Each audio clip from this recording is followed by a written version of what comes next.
Hello friends, स्वागत है आपका एक बार फिर से साइंस वर्ल्ड के यूट्यूब चैनल पे। कैसे हैं आप लोग? आशा है कि आप लोग बहुत अच्छे होंगे और होना भी चाहिए।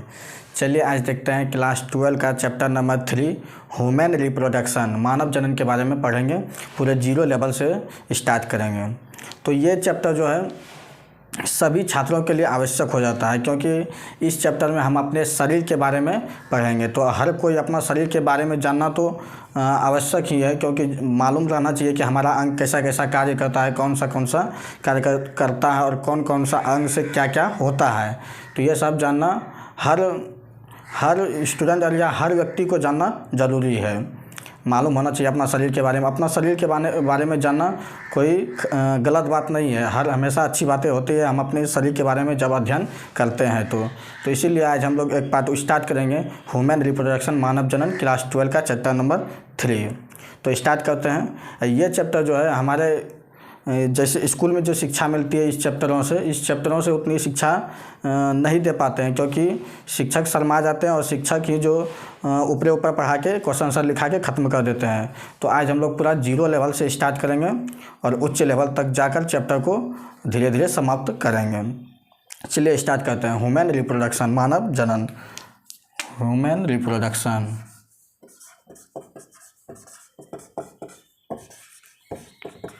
ह्यूमन रिप्रोडक्शन यानी मानव जनन। क्या? मानव जनन। मानव जनन, मानव जनन के बारे में अध्ययन करेंगे। आप लोगों को ये ह्यूमन रिप्रोडक्शन मतलब कि अब रिप्रोडक्शन क्या है, तो आप लोग चैप्टर 1 में पढ़ चुके होंगे क्लास 12 का, कि वो पहला चैप्टर से स्टार्ट होता है कि जनन क्या है। तो जनन वह क्रिया है जो हम अपने जैसे संततियों का निर्माण करते हैं। कोई भी जीव अपने जैसे संतति का निर्माण करता है तो उसी को जनन कहते हैं। अपने जैसे संतति का ऑफस्प्रिंग का प्रोड्यूस करना ही जनन कहलाता है। तो जनन के 5 लक्षण होते हैं। तो ये सब बात वाली बात है। हम लोग ह्यूमन रिप्रोडक्शन पढ़ें तो इसके बारे में हम लोग पढ़ते हैं। तो जनन जब भी करेगा तो मानवों में जो जनन होता है तो वह दो चीज़ उसमें जरूरी होता है, एक मेल और फीमेल, मतलब नर जनन भाग और मादा जनन भाग होना चाहिए, यानी मेल और फीमेल की ज़रूरत होती है। तो हम लोग पहले पॉइंट लिखेंगे, कुछ बेसिक पॉइंट, 5-6 पॉइंट होगा उसको पहले हम लोग लिख लेते हैं, तब चलेंगे थोड़ा लेवल में। तो पहले 0 से स्टार्ट कर रहे हैं तो कुछ पॉइंट लिख लेते हैं। पहला पॉइंट लिखेंगे, मानवों में लैंगिक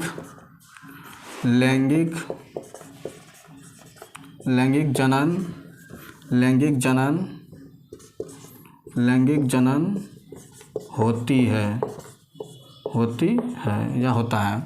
क्या होता है? मानवों में लैंगिक जनन होती है। लैंगिक जनन के साथ साथ ये क्या होता है? स्तनधारी होते हैं। ये अपने बच्चों को दूध पिलाते हैं, तो ये स्तनधारी होते हैं। क्या होता है? स्तनधारी मेमल्स होते हैं। मेमल्स स्तनधारी होते हैं। स्तनधारी होने के साथ ये अपने बच्चे को जन्म देते हैं। अंडे नहीं देते हैं। तो आप लोग बच्चों में पढ़े होंगे कि जो अंडा देता है उसे अंडप्राजक कहते हैं, जो बच्चा देता है उसे जरायुज कहते हैं। तो ये क्या है? ये जरायुज है, मतलब विविपेरस है। क्या है? विविपेरस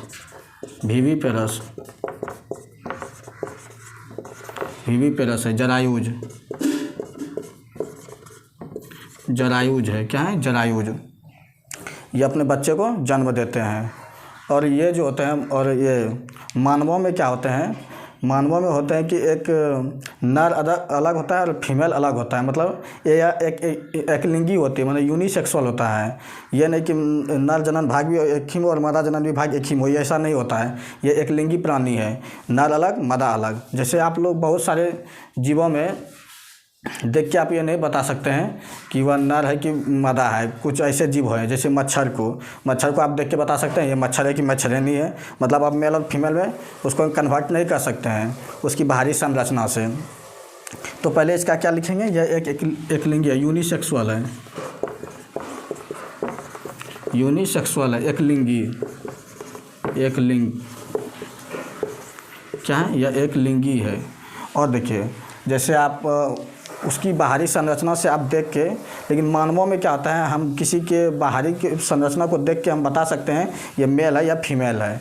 तो और बहुत सारे जैसे मछली में आप देख के नहीं बता सकते हैं कि मछली है कि मछलियाँ है, मतलब मेल और फीमेल में आप कन्वर्ट नहीं कर सकते हैं। लेकिन मुर्गा में फिर होता है, मुर्गा में क्या होता है, किसी एक को फूल होता है, एक को फूल नहीं होता है, सिर पे फूल होता है और किसी को फूल नहीं होता है। तो वही होता है, उसको इस घटना को जो हम उसकी बाहरी संरचना से जो उसका हम पता लगाते हैं, इस घटना को कहते हैं सेक्सुअल डायमॉर्फिक कहते हैं। क्या कहते हैं? सेक्सुअल डायमॉर्फिक, सेक्सुअली डायमॉर्फिक कहते हैं। डायमॉर्फिक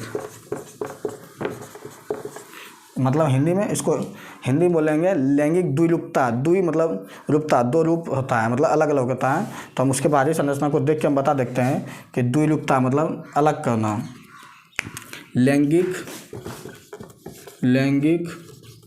द्विरूपता क्या होता है? लैंगिक द्विरूपता होता है, मतलब उसके बाहरी संरचना से देख के हम बता सकते हैं। तो इसको लैंगिक सेक्सुअली डायमॉर्फिक किसे कहते हैं, इसके एक लाइन में लिख सकते हैं। तो लिख सकते हैं कि वह घटना जिससे नर या मादा को उनके बाहरी संरचना को देखकर विभेदित या अंतर किया जा सकता है, उसे हम सेक्सुअल डायमॉर्फिक कहते हैं।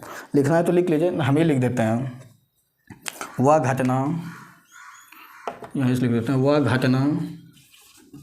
वह घटना जिससे नर या मादा को उसके बाहरी संरचनात्मक रूप को विभेदित या अंतर किया जा सके,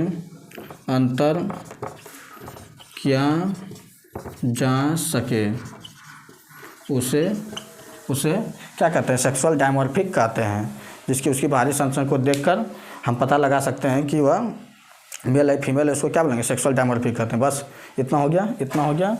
चलो अब देखते हैं इसके एक और उदाहरण देख लेते हैं। इसके सेकेंडरी कैरेक्टर क्या है, ये मेल या फीमेल है। तो अब सेकेंड ऐसे तो बहुत सारे होते हैं, लेकिन एक तो लिखिएगा, लिख लीजिए एग्जाम्पल में सेकेंडरी। एक और उदाहरण एग्जाम्पल लिख लेते हैं। एग्जाम्पल, नर में क्या होता है? नर में दाढ़ी आना और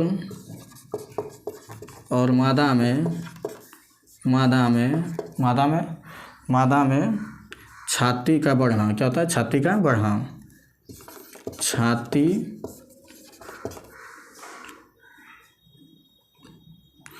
का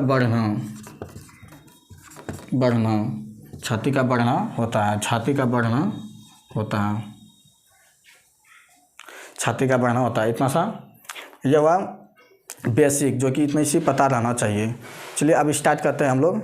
अब हम लोग क्या देखेंगे? हम लोग ये देखेंगे कि ये चैप्टर 3 जो है ह्यूमन रिप्रोडक्शन जो है, इस किस ओर से जाते हुए ख़त्म होगा। मतलब एक पूरे चैप्टर का जो है ना ओवरव्यू देख लेते हैं कि ये चैप्टर कैसे ख़त्म हो जाएगा, नहीं तो पता नहीं चलेगा क्या पढ़े नहीं पढ़े हैं। तो हम इसका अभी हम पूरे चैप्टर का जो पढ़ना है उसका ओवरव्यू हम इस जगह लिख देते हैं। बस वही सब पढ़ना है। हम लोग को क्या बनाना है? एक संतति को बनाना है। ह्यूमन रिप्रोडक्शन क्यों पढ़ते हैं? एक बच्चे को जन्म देने के लिए पूरे चैप्टर में शुरू से अंत तक क्या होता है? बच्चे को एक जन्म दिया जाता है इसके प्रोसेस से। तो वही हम लोग पूरा अध्ययन करेंगे। तो हम अभी पूरा ओवरव्यू दिखाते हैं एक बार चैप्टर का, तो उसके बाद आगे बढ़ेंगे। चलिए देखते हैं। पूरे चैप्टर का ओवरव्यू देख लेंगे तो आपको पता चलेगा किस ओर से चैप्टर जा रहा है और क्या क्या पढ़ना है हम लोग को, इससे ये पता चलेगा। चलिए, तो क्या पढ़ना है? ह्यूमन में। क्या पढ़ना है? ह्यूमन में। तो लोगों को पता है लैंगिक जन्म होने के लिए दो जीवों की आवश्यकता होती है, एक मेल और फीमेल। तो पहला हम लोग क्या पढ़ेंगे? मेल। क्या पढ़ेंगे? मेल पढ़ेंगे। छोटा थोड़ा लिखेंगे, आप लोगों को दिख जाएगा वो। अब फीमेल पढ़ेंगे। अब हिंदी इसका तो आप लोग लिख ही सकते हैं, नर मादा ये सब लिख सकते हैं। जहाँ हिंदी की ज़रूरत होगा वहाँ हिंदी लिखेंगे, जहाँ इंग्लिश की ज़रूरत होगा वहाँ इंग्लिश लिखेंगे। देखिए, अब देखिए, क्या मेल और फीमेल होने से क्या लैंगिक जनन हो जाएगा? नहीं। मेल के पास क्या होना चाहिए? तो मेल के पास होना चाहिए मेल रिप्रोडक्टिव सिस्टम होना चाहिए। देखिए, हम लोग कई सारे चीज़ को जब जैसे कि हम लोग सांस लेते हैं, रिस्पिरेटरी सिस्टम पढ़ते हैं, तंत्र पढ़ते हैं, तो उसमें बहुत सारी चीज़ों से होकर गुजरती है, तब हम लोगों की वो क्रिया होती है। तो जब कोई काम को करने के लिए जब बहुत सारे अंग की ज़रूरत हो तो उसे हम लोग तंत्र कहते हैं। क्या कहते हैं? तंत्र कहते हैं। तो हम लोग पूरा सिस्टम को पढ़ेंगे, रिप्रोडक्टिव सिस्टम को पूरा पढ़ेंगे, मेल का अलग, फीमेल का अलग। तो मेल के लिए हम लोग जो मेल के पास क्या होना चाहिए? मेल रिप्रोडक्टिव सिस्टम होना चाहिए। तो पढ़ेंगे मेल रिप्रोडक्टिव सिस्टम,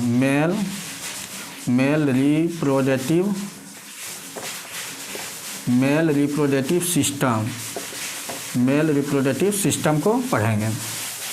तो फीमेल में भी पढ़ेंगे। फीमेल में क्या पढ़ेंगे? Female reproductive system. इसमें भी पढ़ेंगे फीमेल रिप्रोडक्टिव सिस्टम, फीमेल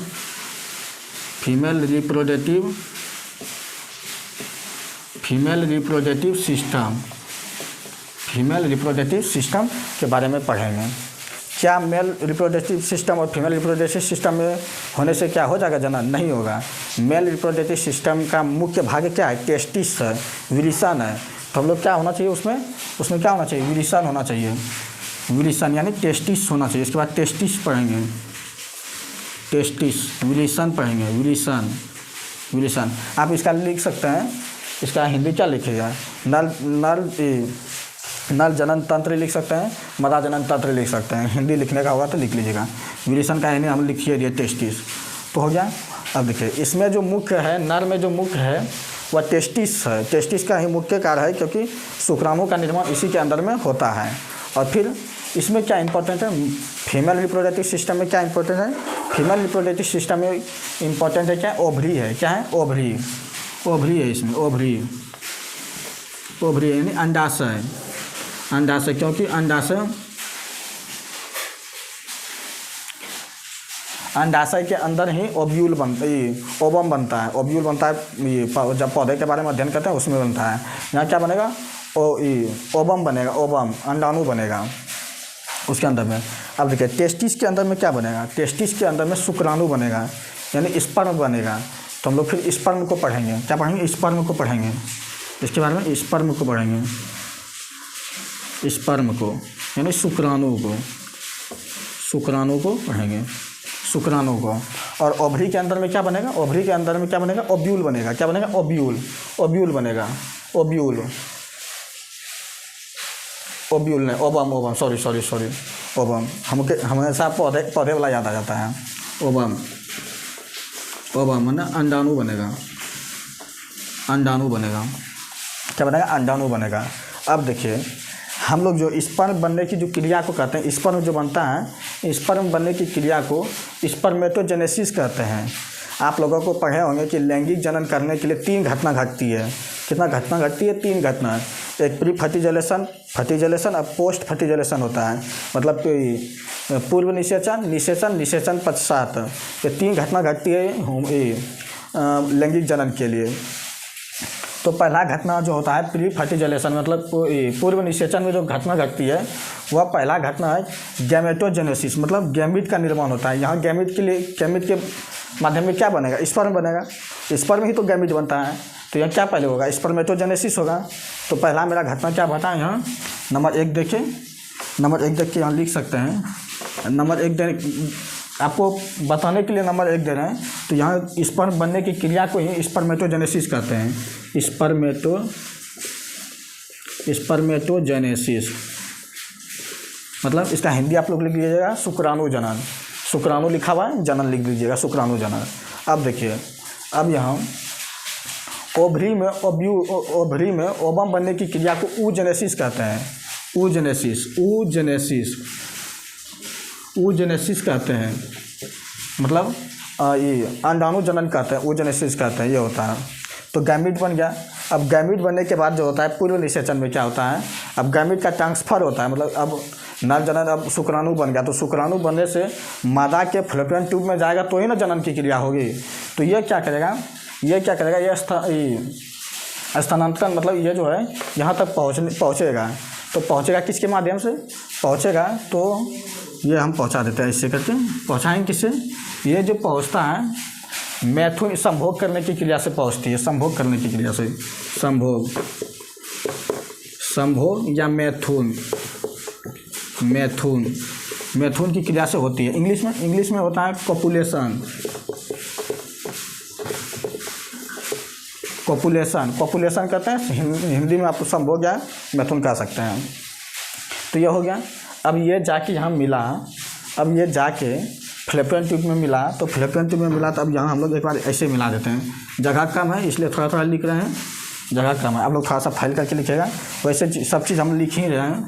अब देखिए, अब देखिए यहाँ मिला, मिला क्या नहीं, ये मिला, मिल गया। देखिए यहाँ मिला तो फर्टिलाइजेशन हुआ, फर्टिलाइजेशन हुआ, निषेचन हुआ। क्या हुआ? निषेचन, निषेचन।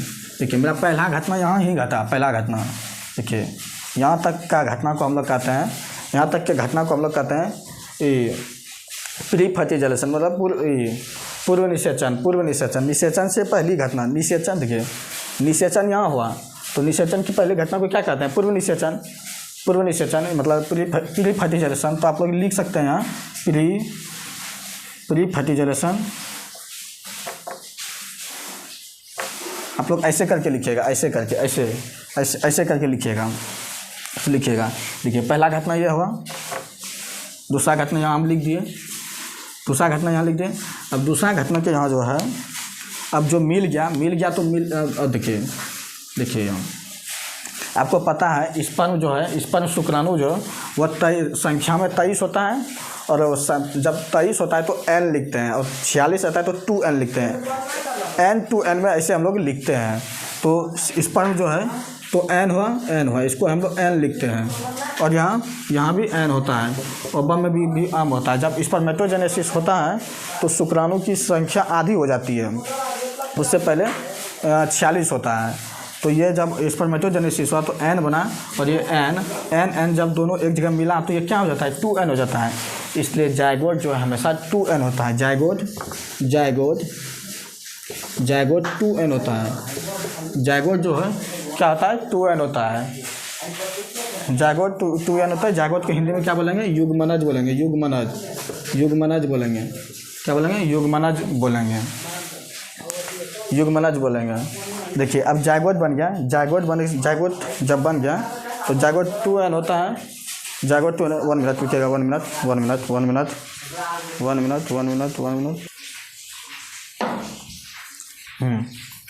चलिए आगे देखते हैं। कुछ बगल में हल्ला हो रहा था इसलिए रोके थे थोड़ा सा शांत करने के लिए।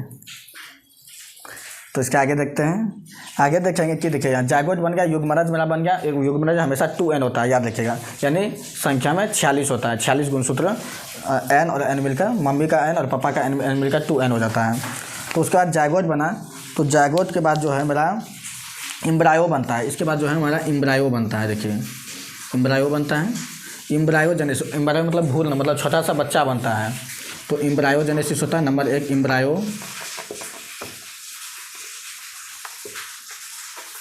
एम्ब्रायोजेनेसिस। आप हिंदी में लिखिएगा तो भ्रूण जनन, भ्रूण जनन होता है। देखिए एम्ब्रायो छोटा सा बच्चा होता है, तो छोटा सा बच्चा हुआ तो एम्ब्रायोजेनेसिस के बाद क्या होता है? अंग बनने लगता है, हाथ पैर बनने लगता है। क्या बनने लगता है? अंग जनन होता है, मतलब ऑर्गेनोजेनेसिस होता है। नंबर बी में ऑर्गेनोजेनेसिस मतलब अंग जनन बनने लगता है। अब अंग बनने लगता है, अंग जनन। हिंदी इंग्लिश हम दोनों साथ साथ में ही लिख रहे हैं। यदि आपको नहीं दिख रहा है तो थोड़ा क्वालिटी बढ़ाइएगा तो दिख ही जाएगा। तो ऑर्गेनोजेनेसिस होता है। अब लास्ट में देखिए, अब अंग बन गया, अब क्या बनेगा? बेबी बनेगा यहाँ। देखिए अब अंग बन गया तो अब तो अंग बन ही गया, तो अब तो मुंह कान अच्छा से बनना चाहिए ना, मतलब उसका मॉर्फोलॉजी, मतलब उसका आकारिकी होना चाहिए, मतलब आकार सही से होना चाहिए। उसका स्ट्रक्चर जैसे हम लोग कहते हैं, तो स्ट्रक्चर अब जैसे मानव का है तो मानव के जैसा ही बनना चाहिए। अंग बन गया तो क्या हुआ? मानव के जैसे ही बनना चाहिए। तो उसका तीसरा घटना जो घटता है मेरा यहाँ, तीसरा घटना बता हुआ क्या होता है?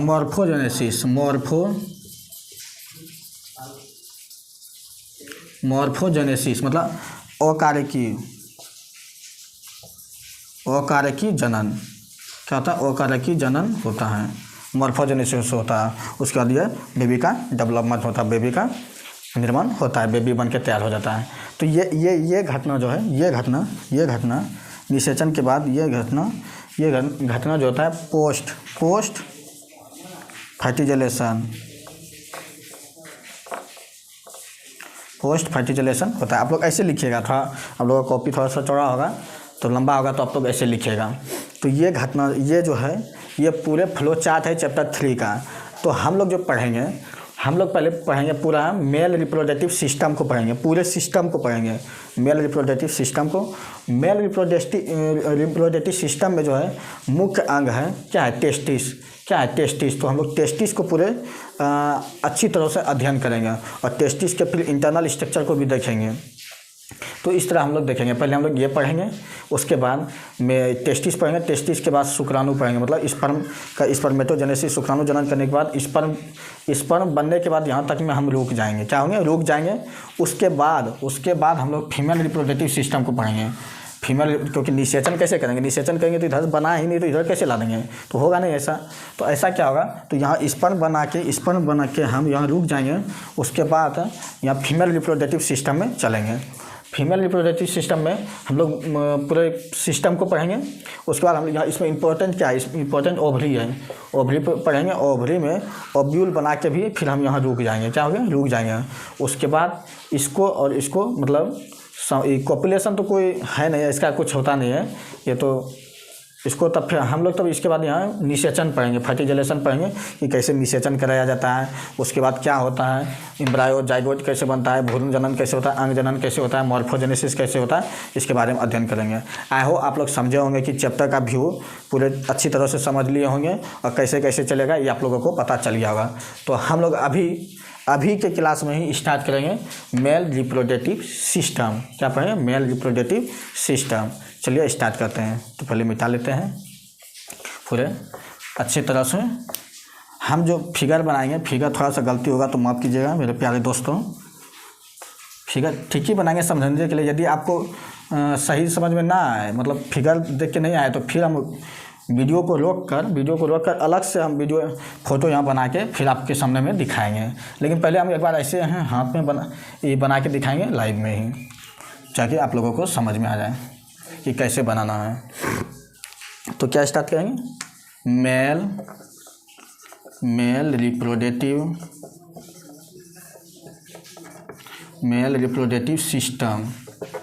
सिस्टम के बारे में पढ़ेंगे। मेल रिप्रोडक्टिव सिस्टम के बारे में, यानी नर जनन अंग के बारे में, नहीं तो सॉरी तंत्र के बारे में। किसके बारे में, तंत्र के बारे में। सिस्टम के बारे में पढ़ेंगे तो तंत्र के बारे में पढ़ेंगे, तो ऐसे पढ़ेंगे। चलिए, तो हम लोग पहले फिगर बनाते हैं पूरे मेल रिप्रोडक्टिव सिस्टम का। तो फिगर बनाने के लिए दिखेगा, आप लोग देखिए, ये यहाँ से यहाँ देखिए कैसे बनेगा, दिखेगा। देखिए, इसको ऐसे मोड़ेंगे, थोड़ा ऐसे करने के बाद ऐसे करके यहाँ ऐसे लाएंगे, ऐसे ला के छोड़ेंगे। उसके बाद इस जगह से लेंगे, फिर उसी से यहाँ से लेंगे ऐसे, और फिर इसको नीचे झुका के ऐसे करेंगे, ऐसे करेंगे उसे। यदि सही नहीं बनेगा तो मिटा के फिर हम आपके सामने ला देंगे। लेकिन अभी पहले समझिए कैसे कैसे है। सही बनना जरूरी नहीं है, आप समझ गए फोटो में क्या क्या है तो वही बड़ा बात है। लेकिन बनाने सीख लीजिएगा तो उससे और बेहतर होगा। तो ऐसे देख लीजिएगा, देखिए यहाँ जो है, यहाँ एक मोटा टाइप का ऐसे बनाना है, मोटा टाइप का थोड़ा बनाना है, लूज। फिर इसके ऊपर में एक लूज फॉलिंग, मतलब लूज स्किन बनाना है, लूज स्किन। ये लूज स्किन है, मोटा नहीं है, लूज स्किन है। इसको हम और सटा देते हैं थोड़ा सा, इससे ये मोटा है, ये लूज है। इसमें क्या होता है, यहाँ एक देखिए, हम लोग जो ये फिगर बना रहे हैं, ये फिगर जो है हम लोग फ्रंट से नहीं बना रहे हैं। देखिए ऐसे है तो फ्रंट है, ये हुआ लेटरली। कोई हमें उधर से देखेगा तो मेरा मेल रिप्रोडक्टिव सिस्टम कैसे दिखेगा, हम ऐसा फिगर बना रहे हैं। देखिए, हम लोग फ्रंट से भी बना के हम सिखाएंगे, अभी दिखाएंगे एक बार ज़रूर। तो हम लोग लेटरली बना रहे हैं, जो कि कोई भी व्यक्ति ऐसा खड़ा रहेगा तो कैसे दिखेगा इसके बारे में हम लोग बना रहे हैं। ये हो गया। तो यहाँ क्या होता है, टेस्टिस 2 को होता है, लेकिन कोई इधर से देखेगा तो एक ही को दिखेगा, तो हम लोगों को एक ही से दिखेगा। तो यहाँ हमारा एक विलिसन होता है, टेस्टिस होता है। क्या होता है, टेस्टिस होता है, टेस्टिस होता है। टेस्टिस में जो है उसके बगल में जो है बहुत छोटा छोटा पाइप होता है, पूरा पाइप उलझा हुआ रहता है, छोटा छोटा पाइप तरह का बहुत उलझा हुआ रहता है, जिसे हम लोग इपीडिडेमिस कहते हैं। क्या कहते हैं, इपीडिडेमिस कहते हैं, अधिविलिसन कहते हैं। तो उसको लेबलिंग बाद में करेंगे, पहले हम लोग एक बार फिगर बना लेते। देखिए ये हुआ, ये मेरा लाइन इधर से निकलेगा, इधर से जाएगा। देखिए ये पाइप ऐसे हुआ। ये जो है ये खाली जगह रहना बहुत जरूरी है, क्योंकि इसमें ब्लाडर आता है, मतलब मूत्र ब्लाडर आता है, जो कि यहाँ पर आकर इसी जगह से मिलता है और यहाँ से बाहर निकलता है। देखिए और एक बात कि हमारा जो मेल में यूरिन निकलने का रास्ता और सीमेन निकलने का रास्ता एक ही है। फीमेल में ऐसा नहीं है, फीमेल अलग अलग है, उसको बाद में पढ़ेंगे। तो मेल में क्या होता है, शुक्राणु निकलने का रास्ता और यूरिन निकलने का रास्ता एक ही होता है, दोनों का एक ही रास्ता होते हैं। तो ये देखिए, इसको एक पाइप दोहराएंगे तो एक और इसमें लाइन दोहरा देंगे। इसमें धड़पड़ी नहीं कीजिएगा, आराम से बनाएंगे, आराम से। देखिए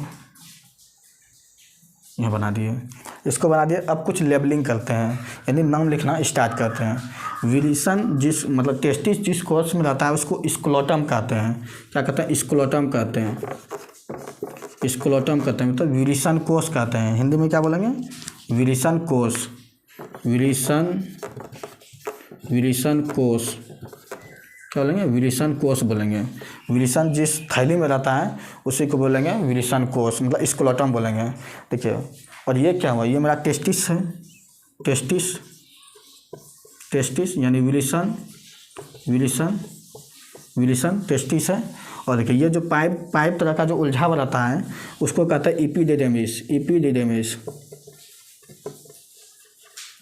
इपीडिडेमिस यानी अधिविलिसन। ये आधा विलिसन कहलाता है, अधिविलिसन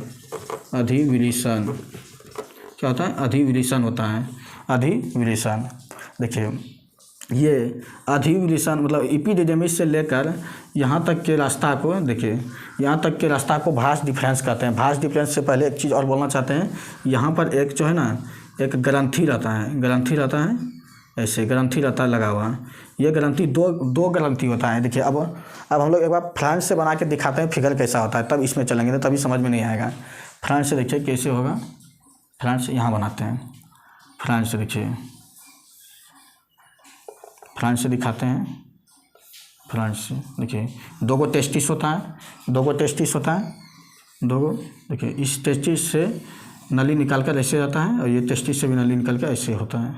देखिए ये रास्ता जो है मेल में क्या होता है, ये रास्ता दोनों जो है ना जाके एक जगह मिल जाता है, यानी स्पर्म निकलने का रास्ता और यूरिन निकलने का रास्ता एक ही होता है। हम बार बार बता रहे हैं, तो बाद फिर यहाँ से एक हो जाता है, क्या हो जाता है, एक पाइप हो जाता है। कितना हो जाता है, एक पाइप हो जाता है, ये एक पाइप हो जाता है।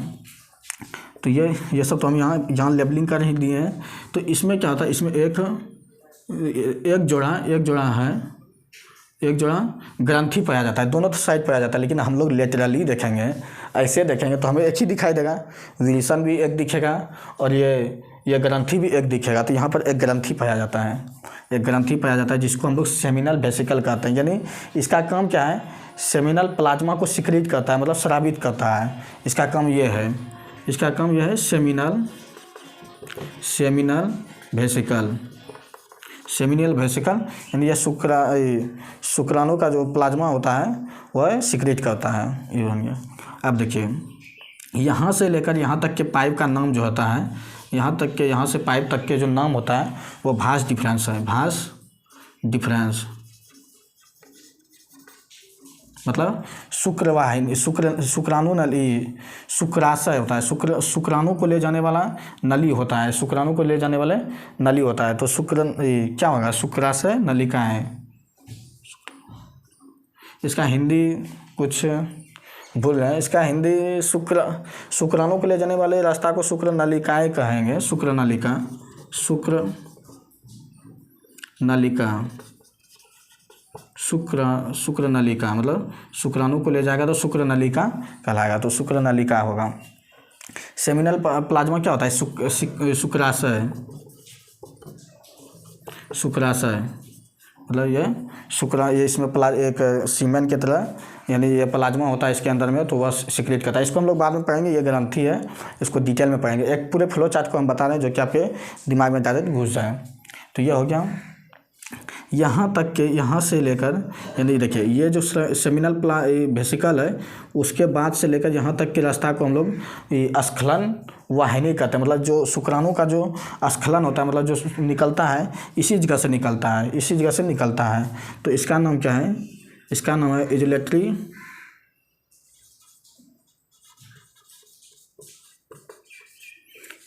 डक्ट होता है। इजुलेटरी डक्ट मतलब स्खलनी वाहिनी, स्खलनी वाहिनी होता है इसका हिंदी, स्खलनी वाहिनी होता है। और देखिए उसके बाद जो होता है एक कोन आकार का बद्दे वाला कोन जो होता है ना, टोपी का कोन आकार का एक ग्रंथि पाया जाता है इस जगह भी। इसको ऐसे ऐसे कर दीजिए, लेबलिंग कर दीजिए, ऐसे ऐसे भर दीजिए, कोई धड़पड़ी नहीं करना है। यहाँ एक ग्रंथि पाया जाता है, इस ग्रंथि को कहते हैं प्रोस्टेट ग्लैंड। प्रोस्टेट ग्लैंड मतलब पूर्वस्थ ग्रंथि, हिंदी में पूर्वस्थ ग्रंथि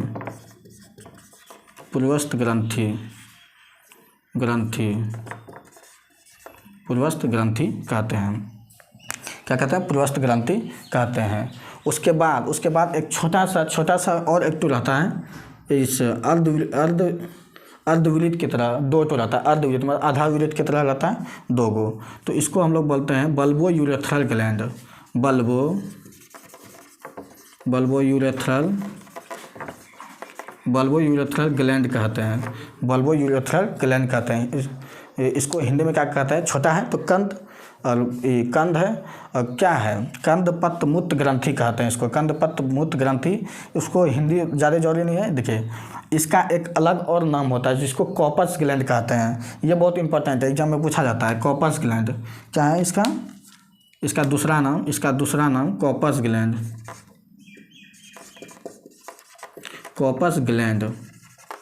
इसका दूसरा नाम है कॉर्पस ग्लैंड नाम है। देखिए अब ये जो यहाँ तक के नली क्या है? इजुलेटरी डक्ट मतलब स्खलन वाहिनी। अब यहाँ से लेकर यहाँ तक के नली को हम लोग कहते हैं यूरेथ्रा कहते हैं। यूरेथ्रा क्या कहते हैं? यूरेथ्रा। मूत्रमार्ग कहते हैं, मूत्रमार्ग कहते हैं। क्या कहते हैं? मूत्रमार्ग कहते हैं। इस जगह के नली तक के क्या कहते हैं? मूत्रमार्ग कहते हैं। और ये हमारा क्या हो गया? ये हमारा पेनिस हो गया। पेनिस मतलब शिश्न हुआ। क्या हुआ? शिश्न हुआ। ये हुआ हमारा पेनिस। ये देखिएगा अच्छा से, पेनिस। ये क्या हुआ? मेरा पेनिस हुआ। देखिए ये देखिए ये जो है मोटा वाला जो है मतलब अंदर वाला जो चमड़ी है उसको हम लोग कहते हैं ग्लांस पेनिस कहते हैं। क्या कहते हैं? ग्लांस पेनिस कहते हैं। मतलब शिश्नमुंड कहते हैं। शिश्नमुंड क्या कहते हैं? शिश्नमुंड। और लूज वाला जो होता है फोल्डिंग लूज वाला जो होता है, लूज वाला जो एक बाहर में ऐसे स्किन रहता है उसको हम लोग कहते हैं फोर स्किन कहते हैं। क्या कहते हैं? फोर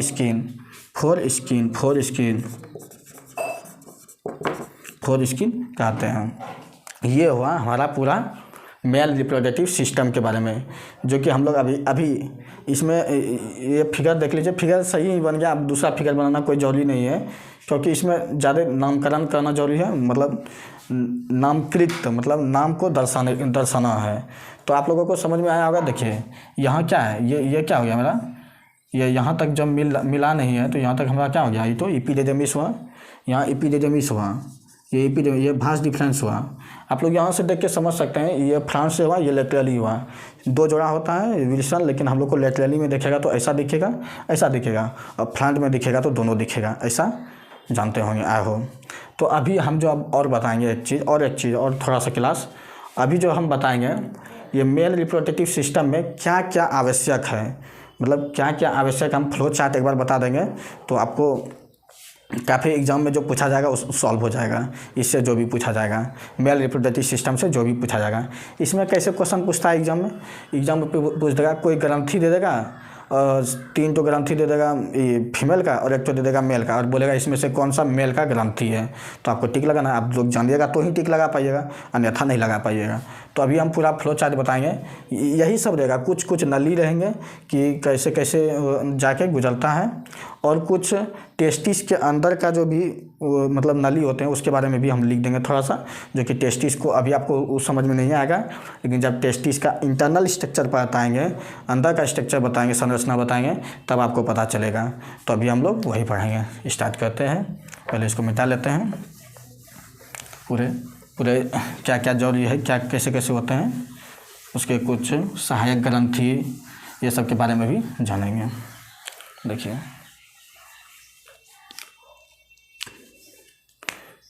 मेल में देख रहे हैं तो मेल में लिखेंगे। देखिए मेल में पहला चीज़ हमारा इम्पोर्टेंट क्या है, टेस्टिस है। क्या इम्पोर्टेंट है, टेस्टिस इम्पोर्टेंट है। टेस्टिस है, विरिसन है।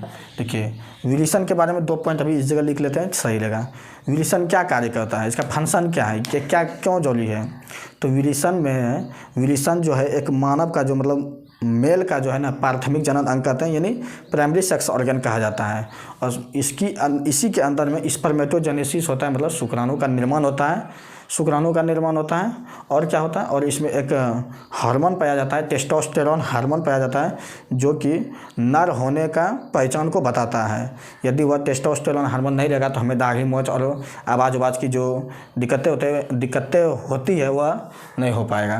मतलब दिक्कतें नहीं होती है, मतलब निकलता है जो मेल के तरह आवाज़ थोड़ा मोटा टाइप का निकलता है, तो वही होता है। तो इसमें क्या है, तो इसमें हम एक लाइन लिख लेते हैं। पहले क्या लिखेंगे, थोड़ा छोटा लिखेंगे क्योंकि इधर भी लिखना है बहुत चीज़ है, तो थोड़ा छोटा रहेगा, तो आप लोग थोड़ा सा मेंटेन कीजिएगा। तो हम लोग टेस्टिस में क्या लिखेंगे, टेस्टिस में मेरा जो है यह पहले प्राथमिक जनन अंग है, प्राथमिक जनन अंग है, पहला पॉइंट हो गया। दूसरा पॉइंट हम अभी सब पॉइंट बता दिए ऑलरेडी। दूसरा क्या कहता है, इसका कार्य क्या है, स्पर्मेटोजेनेसिस कहता है, शुक्राणु जनन कहता है। स्पर्मेटोजेनेसिस यानी आप हिंदी लिख लीजिएगा, शुक्राणु जनन, इसका प्राइमरी सेक्स ऑर्गन इंग्लिश लिखने का है तो लिख लीजिएगा। दूसरा में यह क्या कहता है, यह टेस्टोस्टेरोन नामक हार्मोन को स्राव करता है। तो टेस्टोस्टेरोन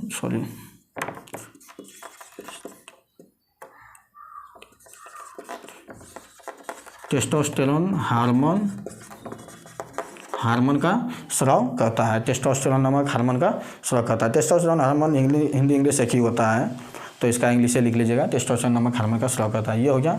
हार्मोन नीचे लिख देते हैं क्योंकि हार्मोन। देखिए अब इसके क्या विलिसन शुक्राणु बनने से हो जाएगा, शुक्राणु बनने से शुक्राणु को ले जाने वाले पाइप तो होना चाहिए। अब आपके पास मोटर है और टंकी है, क्या पानी ऊपर पहुंच जाएगा, नहीं पहुंचेगा। तो कुछ नली की यानी पाइप की ज़रूरत होती है, तो इसमें कुछ नलियों की ज़रूरत होती है। तो कुछ सहायक नली है, क्या है, सहायक नली है, कुछ सहायक नलिका आप लोग बोल सकते हैं एसेसरी डक्ट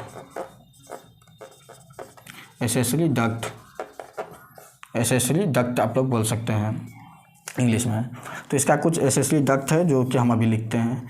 देखिए 2 तो अभी आपको समझ में नहीं आएगा क्योंकि 2 को जो नली है वह टेस्टिस के अंदर में होता है, तो अभी हम लोग उसको पढ़े नहीं है तो कैसे बुझेंगे। तो जब पढ़ेंगे तो उस टाइम हम आपको बताएंगे, लेकिन हम अभी 2 को लिख देते हैं। रेटे टेस्टिस, एक रेटी टेस्टिस होता है, एक भाषा इफ्रेंसिया होता है, भाषा इफ्रेंसिया है।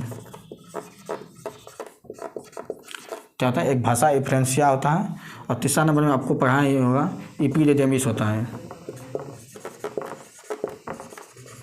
इपिडेडेमिस होता है, हम अभी हिंदी में लिखेंगे अर्धविलिसन लिख सकते हैं आप लोग हिंदी में, क्योंकि हम बहुत बार लिखा चुके हैं पीछे में।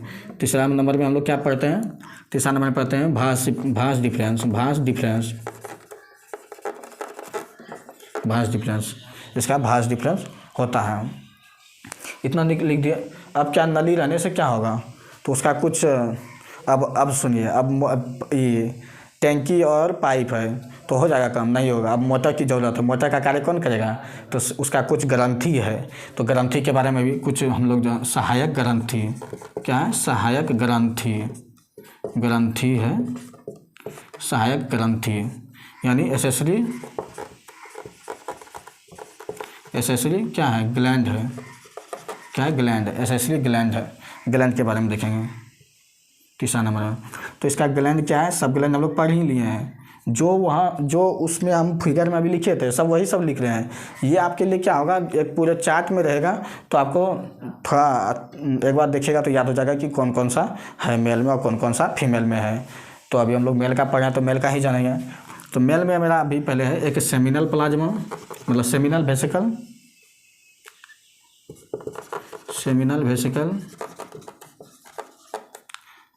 दूसरा क्या था हमारा बल्बो यूरेथ्रल,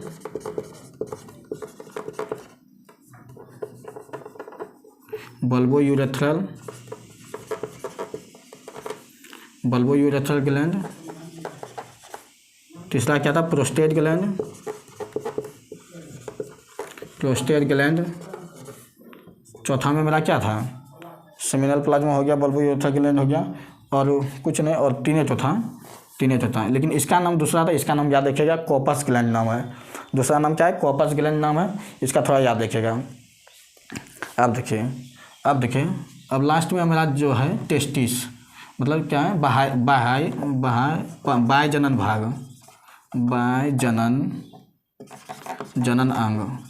अंग लिख देते हैं। बाह्य जनन अंग क्या है, बाह्य जनन अंग क्या है मेरा, विलिसा, ये क्या है, विलिस, ये सॉरी पेनिस है। क्या है, पेनिस है। ये शिश्न है, क्या है, शिश्न है, लटका हुआ रहता है, शिश्न है। तो इतना में से मेरा जो बाहर में जो रहता है लटका हुआ, एक ये होता है, टेस्टिस हमारा बाहर में लटका हुआ रहता है, और एक पेनिस भी हमारा बाहर में लटका हुआ रहता है। तो टेस्टिस बाहर में क्यों लटका हुआ रहता है, इसको हम लोग पढ़ेंगे बाद में, लेकिन हम अभी बता देते हैं थोड़ा सा। टेस्टिस लटका हुआ इसलिए रहता है क्योंकि इसको शुक्राणु जनन की क्रिया करने के लिए हमारे शरीर के तापमान से 2 से 2.5 डिग्री कम होना चाहिए, तभी शुक्राणु का निर्माण होगा, अन्यथा शुक्राणु का निर्माण नहीं होगा। जैसे हमारा शरीर का तापमान है 37 डिग्री सेल्सियस, तो शुक्राणु को 2 से 2.5 डिग्री कम होना चाहिए, यानी 35 होना चाहिए, 34.5 डिग्री होना चाहिए। इसलिए गर्मियों के दिन में जो है ना वह थोड़ा लूज हो जाता है, थोड़ा नीचे लटका हुआ रहता है, नीचे लटक जाता है। और ठंडियों के दिन में जो है एक ठंडियों का तापमान तो एक कम होता है, और बाहर से जब ठंडा लगने लगता है उसको बेसी, तो वह जाके आगे जाके सिकुड़ जाता है, ये होता है। तो इसको हम लोग डिटेल में कल पढ़ेंगे। आज के लिए इतना ही क्लास होगा, तो मिलते हैं नेक्स्ट क्लास में। Have a nice day, bye.